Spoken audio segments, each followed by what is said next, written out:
शब्द के प्रयोग कैला था, फिर हमार क्रोध पर हमार वश ना रही।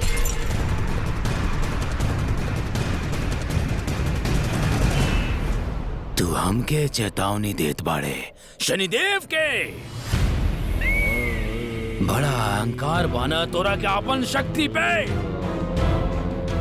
तोरा यही दुस्साहस पे हम अंकुश लगावे खातिर हमके ई सब करे के पड़ल मारुति।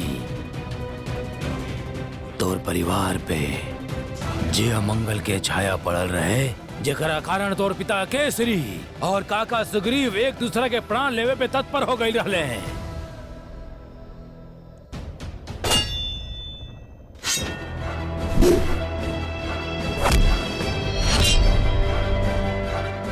तोरा के पाठ पढ़ावे खातिर हम तोर माता के अपन दक्ष बनौले रहली मारुति।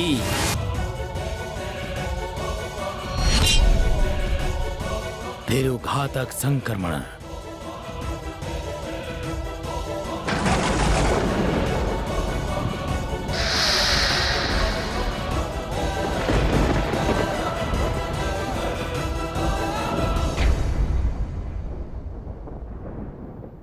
और अंत में आप हमार माता के हमसे छीन लीला।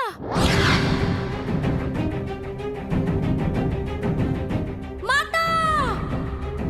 हम ही सब यही खातिर कैली ताकि तू मारुति तू अपन सीमा में रहे। हमार साथ साथ आप हमार माता के भी अपराधी बाड़ा। ई बार दंड आप ना हम दे हम आपके।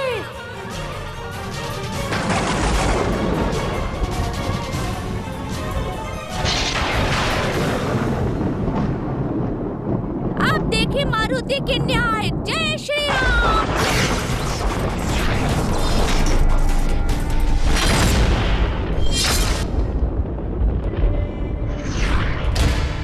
ई तोर जीवन के अंतिम युद्ध बा मारुति। पूरा शक्ति के साथ युद्ध करिया। ई भीषण युद्ध के अंत का बा स्वामी? एकर आरंभ एवं अंत दोनों ही पूर्व निर्धारित बा देवी। पूर्व निर्धारित अर्थात मारुति और शनिदेव के ई युद्ध कौनो भी परिस्थिति में टल ना सकत रहे। परंतु प्रभु का कर्मफल दाता शनिदेव के ई शोभा देला। यह उनकर प्रारब्ध बा देवी। शनिदेव कर्म फलदाता पद के आपन दायित्व और गरिमा के भूल गए रहले। देवता द्वारा मारुति के जौन दिव्य शक्ति प्रदान कइल गइल बा, ओकरा शनि संहिता के उल्लंघन मन ले और मारुति पे अपन वक्र दृष्टि डल ले। फिर उनके ई भय सतावे लागल कि यदि वो एगो वानर बालक से परास्त हो गए तो समस्त संसार में उनकर प्रतिष्ठा कम हो जाए। विषय अब न्याय के ना उनकर व्यक्तिगत हट के हो गए रहे। अर्थात अभिमान और अहम शनिदेव जैसन व्यक्तित्व के भी आपन वश में कर सकेले। और फिर ओकर परिणाम का होखेला वो आपके सामने बा देवी। कहाँ भइल वानर बालक तोर शक्ति के? कहाँ गइल तोर शक्ति? कहाँ तोर माता के मृत्यु के शोक तोरा के दुर्बल कर देले बा? माता की कुंडली में मृत्यु दोष ना रहे शनिदेव। कुछ भी हो जाए वो लौट के आइए बस।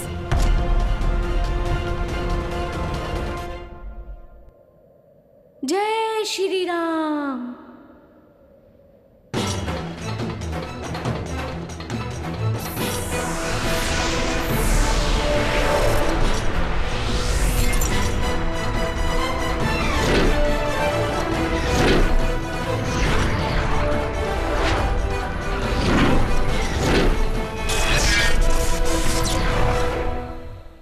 महाराज, आपके शीघ्र ही निर्णय लेवे के होगी महाराज। समय कम बा।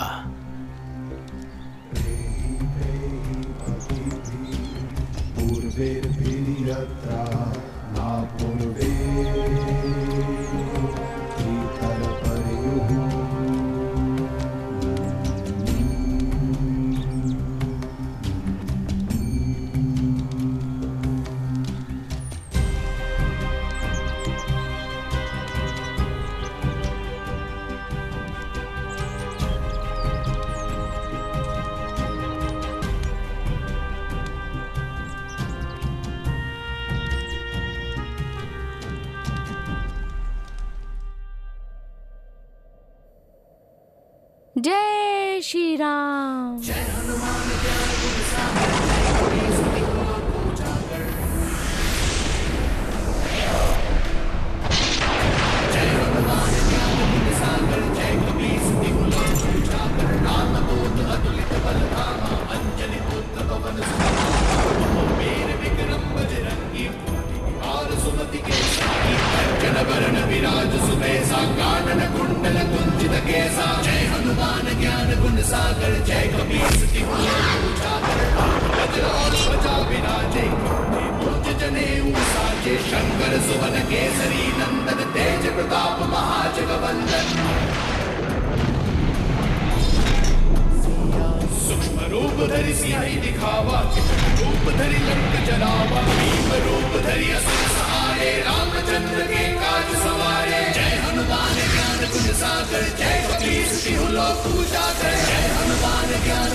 असंभव, ई का हो रहल बा?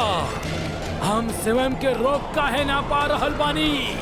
हम स्वयं के रोक काहे नहीं पा रहल बानी?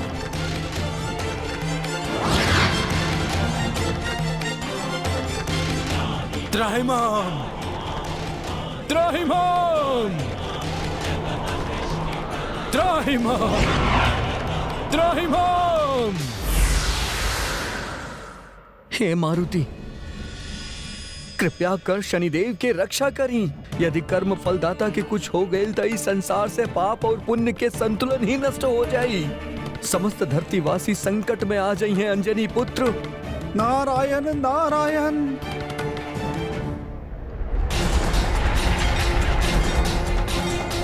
हम परम शिव भक्त दधीची ये भविष्यवाणी कर रहल बानी कि त्रेता युग में आपके दंडित करे खातिर आईहन एगो महाबली वानर। सत्यवचन ऋषि दधीची, सत्यवचन ऋषि दधीची।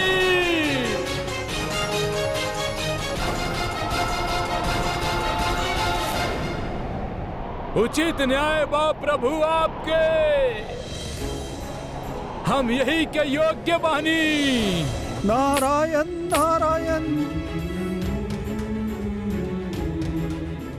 यही के योग्य बानी।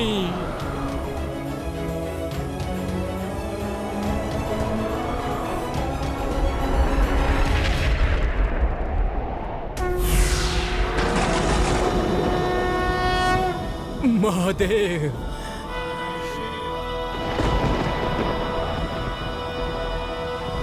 महादेव, महादेव।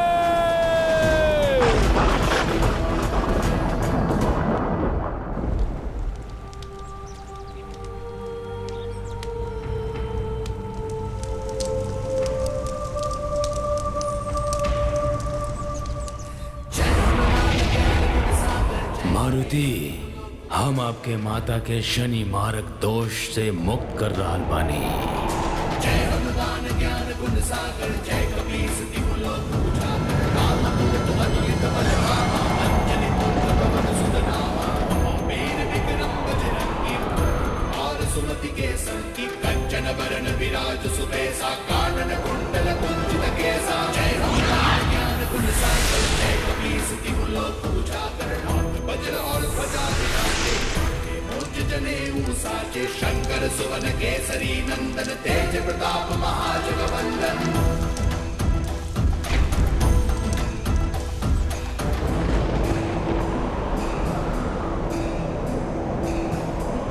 विद्यावान गुणी अति चातुर, काम काज करिबे को आतुर, प्रभु चरित्र सुनिबे को रसिया, राम लखन सीता बन बसिया। सूक्ष्म रूप धरि सियाहि दिखावा, रूप धरि मंत्र चढ़ावा, भीम रूप धरि असुर सहारे, रामचंद्र के काज सवारे। जय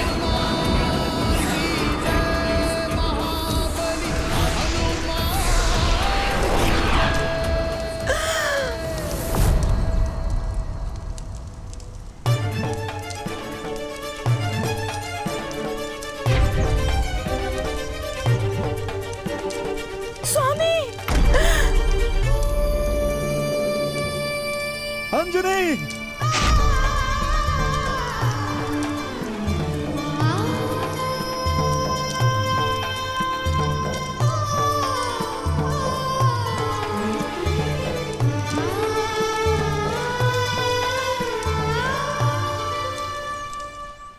हम अपन भूल सुधार रहे बानी मारुति। आपके मादा के हम शनि मारक दोष से मुक्त कर देले बानी। हे मारुति जी, आपकी देवी माँ के प्राण लौटा देले बानी। ये सब का बा? हम यहाँ कैसे? आप अंजनी, आप ठीक तो बाड़ू अंजनी? हम तो ठीक बानी, परंतु ई हमार चिता हमरा के कुछ समझ ना आ रहल बा स्वामी। ई का हो रहल बा? हमके लागल कि हम आपके खो देले बानी,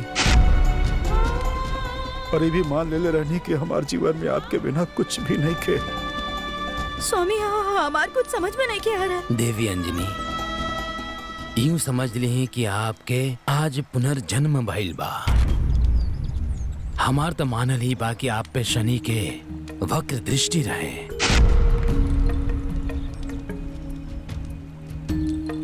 शनि के वक्र दृष्टि? जी देवी, आज यहाँ जे कुछ भी भइल बा उ एगो दिव्य चमत्कार से कम नहीं के। देवी, एकरा के दो स्वप्न मान के भुला जाई। हाँ अंजनी, महादेव के कृपा से आज आपके नया जीवन प्राप्त भइल बा। हे महादेव, आपके कोटि कोटि धन्यवाद।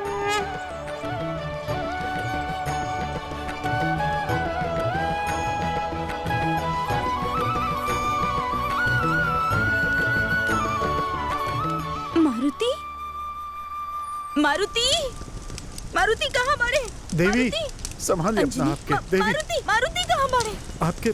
आपके खोए के दुख इतना विशाल रहे कि पुत्र मारुति विचलित हो गए।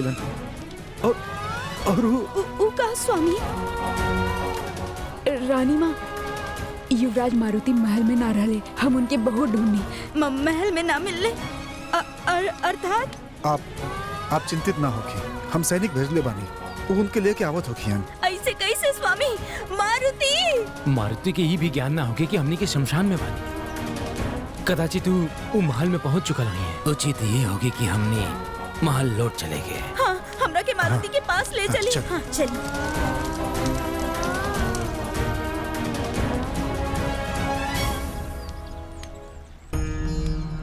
शनि दोष केवल शनि देव के द्वारा ही निरस्त कल जा सकेला।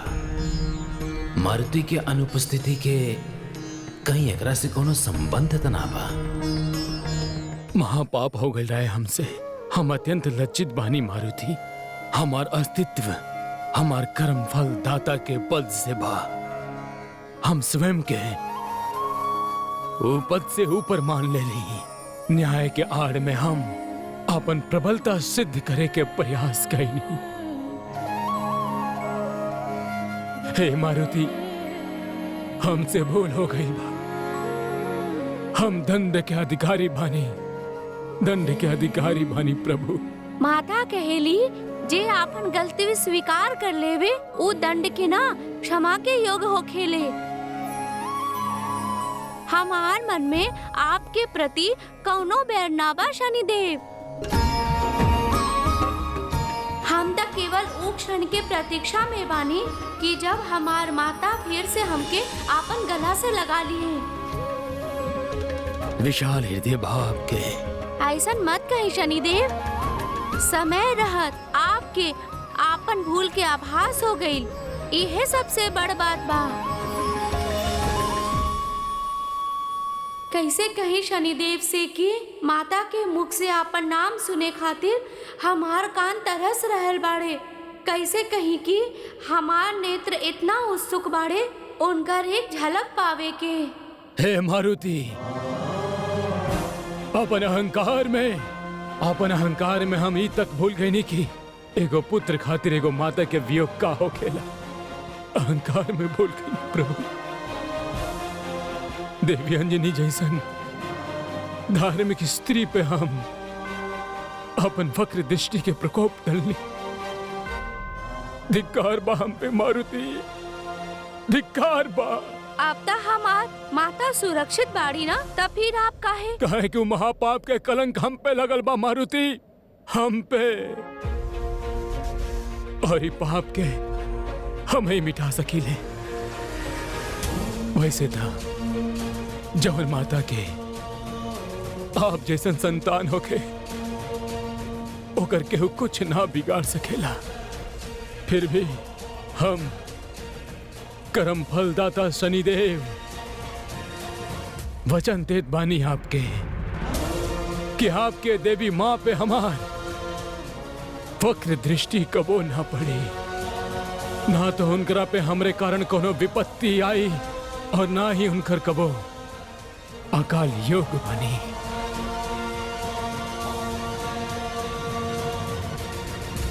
हम आपके आभारी बानी शनिदेव। अब हमके सुमेरु लौटे के चाहिए। एगो बात और मारुति, हम केवल आपके ही ना, आपके देवी माता जी के भी दोषी बानी। यदि हम आपके कौनो वरदान दे सकी तो ये हमार सौभाग्य हो। एकरा से हमार अपराध बोध कम होखी प्रभु। ओकर कोनो आवश्यकता ना बा शनिदेव। हमार मन में भी केवल हमार माता के लौटे के इच्छा बा। हमके क्षमा करिहा। आपके मन हुए बा जहाँ ओकरा ही समय होके के चाहिए। हे मारुति, जब भी हमरा के कबो ऐसा आभास होके कि आप कोनो कारण विचलित बानी और हम आपके कुछ सहायता कर सकी तो हम स्वयं ही प्रकट हो जाएं प्रभु।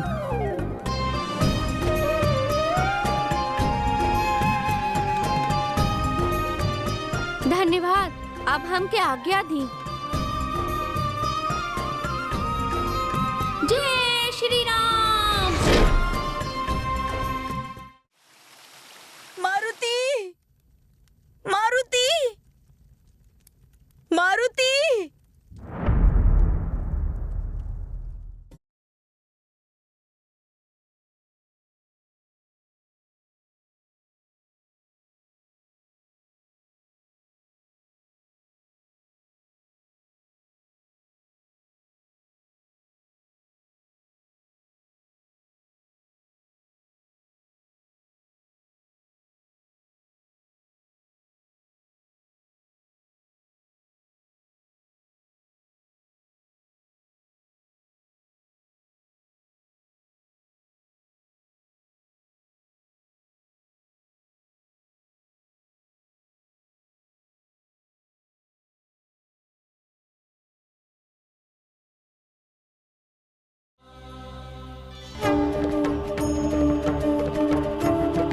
कोटि कोटि धन्यवाद आपके शिव शंभु।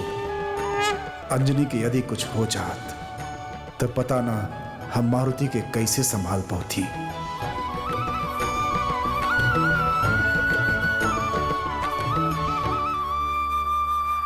अब ठीक बानी ना?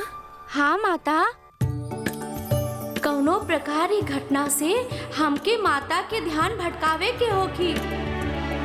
माता के स्मरण बा, आप हमके कहले रहनी मारुति आप बहुत दिन से शरारत ना कैले बाड़ा, ए खातिर हम आपके मनपसंद तिल के लड्डू खिलाईब।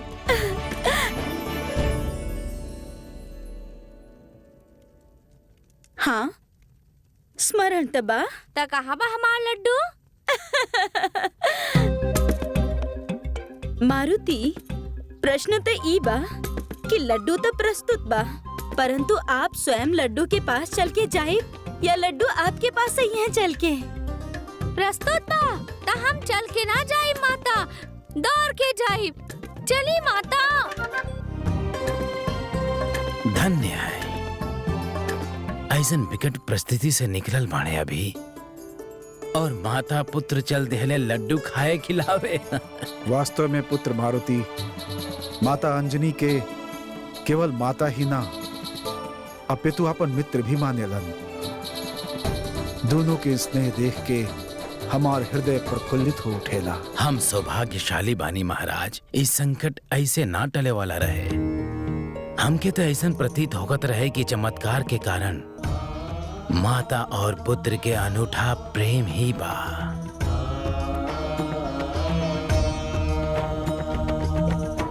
नारायण नारायण, सत्य कहने ऋषिवर, संसार में माता पुत्र के संबंध से पवित्र और कुछ भी नहीं खे।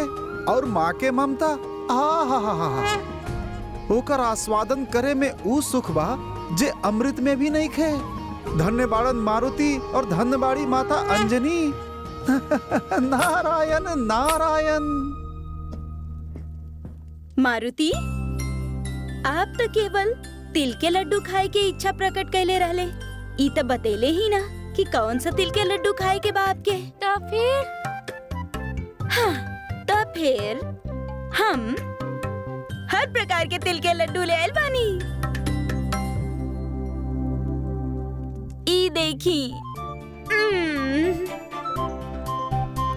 इतना सारा लड्डू, लाल पीला काला। आज तक तुहार भाग ही खुल गई मारुति।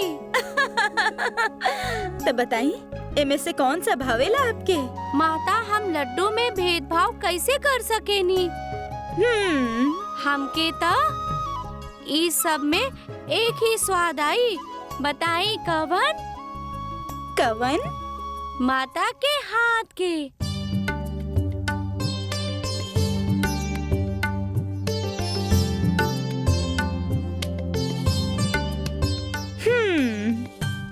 इतना बड़ बड़ मनमोहक बात के सिखावेला आपके? आप ही से तो सीख रहल बानी माता। अच्छा, सारा शैतानी समझे नहीं हम आपके। ऐसन मधुर मधुर बात बताई, बाहर जाए के अनुमति चाहिए ना आपके? उचित बा, सर्वप्रथम लड्डू तो खाई।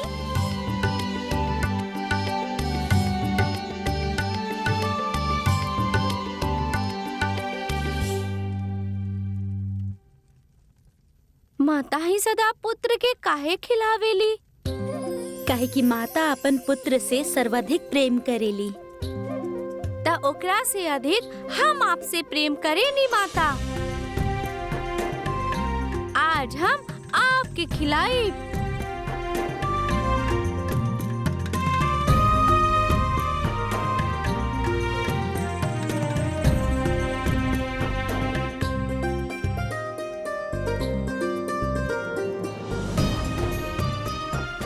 घटना के पश्चात ऐसा लागेला माता, हम दोनों के प्रेम और भी प्रगाढ़ हो गइल बा।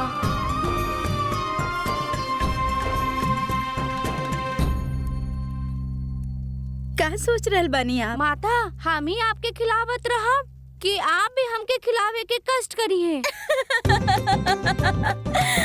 तली खाई ऐसे ना माता। तो फिर पकड़ के खिलाई माता। मारुति, अरे मारुति, पकड़ के दिखाए। आज तक हम आपके कान खींच के ही रहब। देवी, स्वामी देखिए ना। पुत्र और माता की अनोखा मिलाप हमरे समझ में ना आयल। देवी,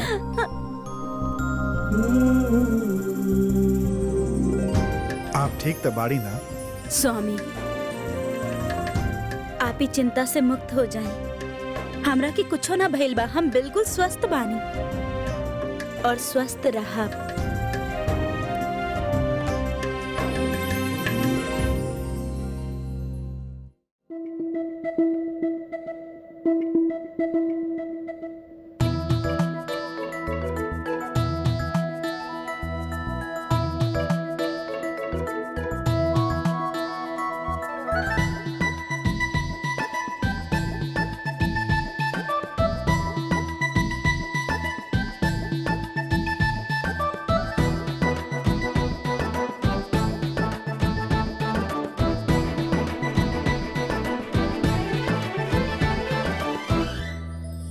बिना कौनो शक्ति के उपयोग से सबसे ऊंचा शिखर पर आपके नाम पुकारे आयल बानी। जय श्री राम।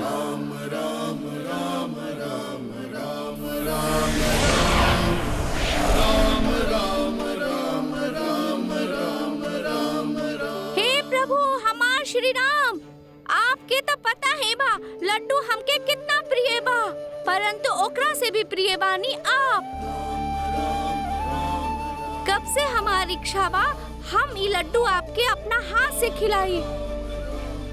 जाने कब वो शुभ घड़ी आई जब हम अपन हाथ से आपके भोग लगाई, फिर ये लड्डू श्री राम के प्रसाद बन जाई, त इनकर स्वाद और मधुर हो जाई। का हमार भाग में ये सुख ना बा प्रभु? कब से आपके नाम लियल घूम रहल बानी हम, परंतु आज तक हम आपके ढूंढ ही ना पैनी। कवन रूप में बाड़ा, कैसे पहचानी हम आपके प्रभु? प्रभु, प्रभु श्री राम, प्रभु श्री राम। हे मारुति,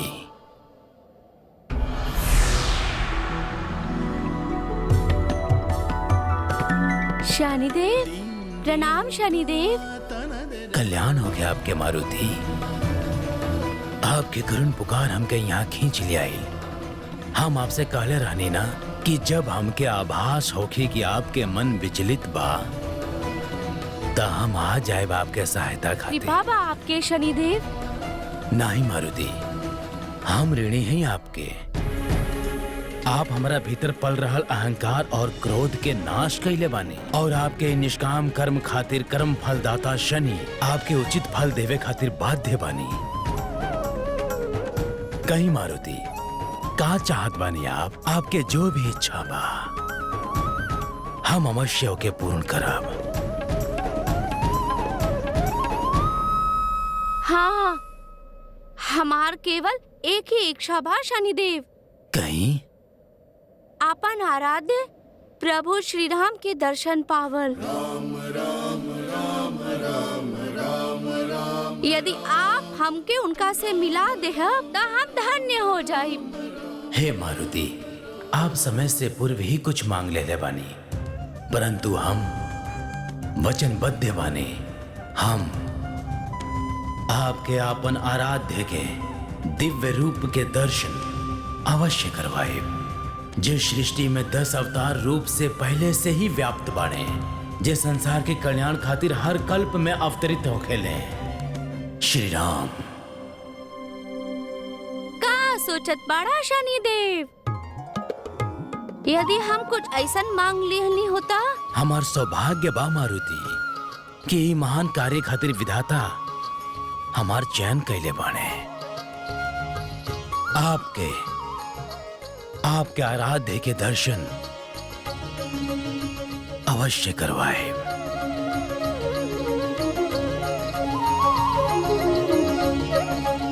वित्राचित शूरणे।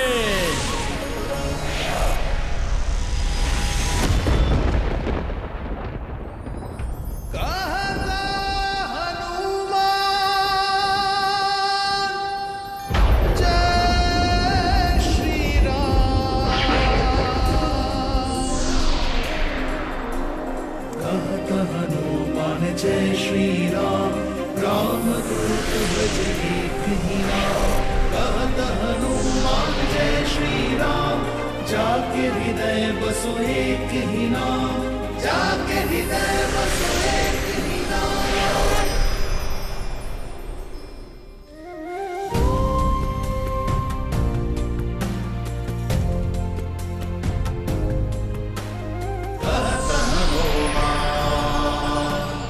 जय श्री राम कहत हनुमान जय श्री राम।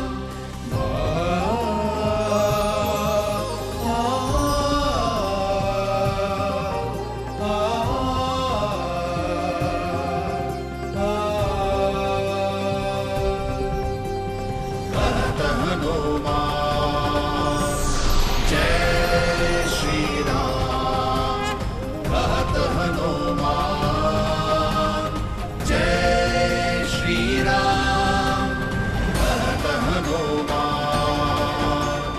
जय श्री राम कहत हनुमान जय श्री राम कहत हनुमान जय श्री राम कहत हनुमान जय श्री राम कहत हनुमान जय श्री राम कहत हनुमान जय श्री राम कहत हनुमान जय श्री राम कहत हनुमान जय श्री राम जय श्री राम।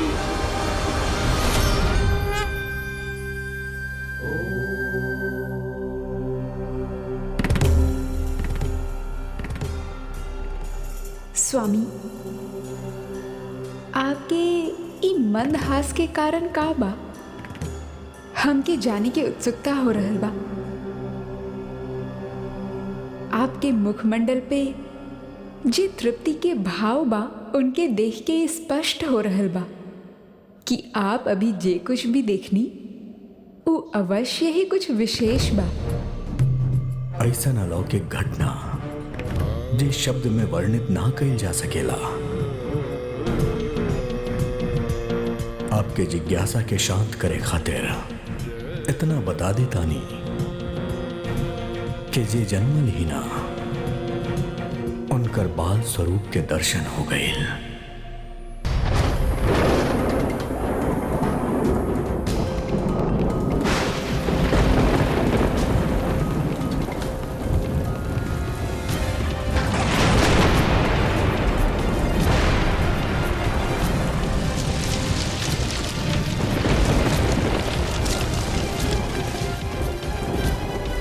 अलौकिक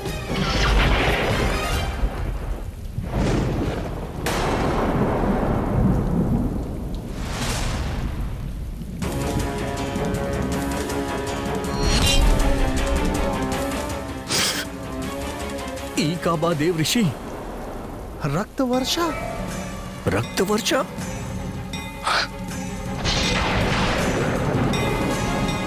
कहीं आवे वाला कोनो संकट के संकेत तना देव ऋषि? नारायण नारायण। रक्षा करी प्रभु, रक्षा करी। त्राहिमाम महादेव, त्राहिमाम। का भैल देवर्षि, आप सबके व्याकुलता के कारण? प्रभु, ये शुभ समय में ऐसा अशुभ संकेत का है? वो रक्त वर्षा जेकर छींटा हमनी सब पर भी पड़ल रहे, वो का रहे भोलेनाथ? जब तक संसार में अशुभ न होके त शुभ के महत्व कैसे समझ में आई? शुभ के देख के अशुभ भी अपन विकराल रूप धारण कर ले गेला। जे रक्त वर्षा आप दिखनी वो है कि पूर्व आभास रहे। अर्थात प्रभु, संसार में कोनो बड़ विपदा आवे वाला बाका? धर्म के स्थापना के उपयुक्त समय तबे होखेला देवर्षि जब अधर्म अपन चरम सीमा पे होखे। तो प्रभु, का संसार में आवे वाला इस संकट टल ना सकेला प्रभु? ई घटना सृष्टि के विकास और विनाश के आवश्यक कड़ी हा। इनके रोकल ना जा सकेला।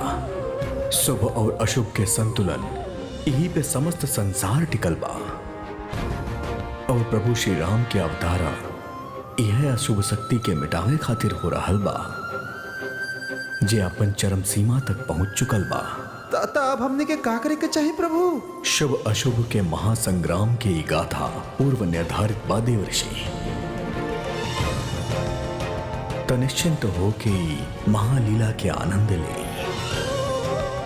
हम तो स्वयं ही वो प्रभु में रम गए बाड़ी जे शीघ्र ही मानव रूप में धरती पे आवे वाला बाड़े। प्रभु श्री राम के दर्शन तो हो गए, फिर ऐसन काहे लग रहल बा? हम अपन आराध्य के देख के भी ना देख सकनी और जान के भी ना जननी। इतना समय से हम जौन पल के प्रतीक्षा में रहनी, वो आइल और चल भी गई और हमके कोनो विशेष अनुभूति भी ना भइल। मन में बीना के सुर भी ना बजले। ऐसा लग रहल बा कि हम उनका दर्शन पा लेनी, परंतु तृप्ति ना भइल।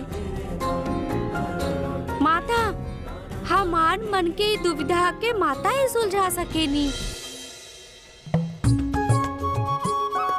केकरा से बात कर रहल बानी आप? हम आपके पास आवत रहनी माता। अच्छा, एगो बड़ समस्या लेके जे केवल आप ही सुलझा सकेनी। बड़ी समस्या? कवन बड़ा समस्या? जवन भगवान हमार मन में बसल रहे, का हम उनकर वास्तविक रूप जान न सकेनी माता? हाँ, परंतु आप कहे नी ना कि भगवान अपन वास्तविक रूप में कबो न दिखाई देवेले, और जवन रूप में हम उनका देखे नी, उहे रूप में हमके दिखाई देवेलन। इत सत्य बा मारुति। हमनी जैसन कर्म करेनी, भगवान हमनी के उही कर्म के रूप में दिखाई देवेले। यदि केहू अपन आराध्य के वास्तविक रूप में दर्शन करे के चाहे तो कैसे कर सकेनी माता? इतना छोट आयु में आप इतना गुड़ प्रश्न पूछ लेवे नी ना कि हम ही अचंभित हो जाएनी। बताई ना माता, कैसे दर्शन हो या आराध्य के? हाँ देखी मारुति, ज्ञान तो हमार भी सीमित बा, परंतु हाँ इतना तो हम अवश्य जाने नी, जब तक वो पूर्ण तरह से उनके अपना भीतर समाहित ना कर लेवे, तब तक भक्त के भगवान के दर्शन पावल असंभव हो खेला। हम सब समझ गई नी माता, आप तो महान बानी। अरे मारुति कहाँ जा रहल बानी आप?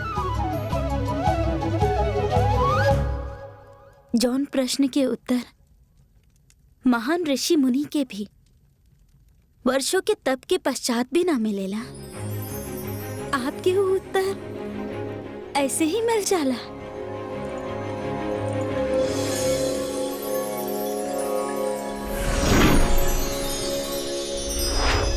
प्रभु हमके ही कंदर में प्रत्येक स्थान पे हम आपके नाम लिख देले बानी। जे हमार मन में बसेले उनके पुकार रहल बानी। हम आज अपन भक्ति से हम अपन प्रभु के ई प्रकार नमस्कार करत बानी।